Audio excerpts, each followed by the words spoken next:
L'épicentre de ce nouveau séisme enregistré tout à l'heure se situe tout près de la ville de Jacmel, au sud du pays. C'est là-bas que se sont rendus tout à l'heure nos envoyés spéciaux en compagnie de l'ambassadeur de France. La zone, il faut le savoir, est restée largement à l'écart des secours depuis la semaine dernière. Reportage Claude Sampère, Olivier Martinez.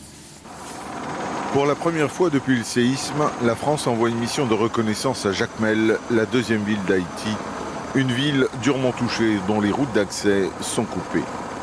À sa descente d'hélicoptère, l'ambassadeur de France apprend tout d'abord la dernière nouvelle. Ça va, monsieur l'ambassadeur? On vient d'avoir une secousse assez forte. C'est pas vrai? Oui, là, il y a un instant, juste avant de quitter le centre de regroupement. Mais vraiment, j'étais dans la maison encore en train de... Ça a été fort. Hein. Une secousse de 6,1 sur l'échelle de Richter. Alors, monsieur Médan, qui est professeur... Dans cette ville, coupée du monde depuis une semaine, l'ambassadeur vient aussi évacuer une quinzaine de Français. Parce que sa femme a perdu son frère qu'elle a cherché dans des combes de Port-au-Prince et qu'elle a retrouvé dans des conditions absolument hallucinantes. Parmi le petit groupe, une femme enceinte de 7 mois et des enfants. Certaines familles ont été très durement frappées. Toute votre famille est restée sous les décombres?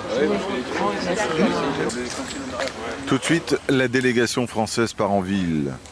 Les rues du vieux centre historique ont été durement touchées. Et au détour d'un carrefour, l'ambassadeur découvre l'école primaire. Vous te rendez compte la chance? Mais vous vous rendez compte? Il y aurait eu plus de 300 élèves. Par chance, les élèves étaient encore en vacances. Si vous voulez ce dégât matériel, je me dis si les élèves étaient là, on serait dû non mais c'est fou. Vous imaginez? Ce soir, notre petit groupe de rescapés va être évacué en Guadeloupe. La France va envoyer très rapidement de l'aide pour tous ceux qui ont décidé de rester vivre dans la ville.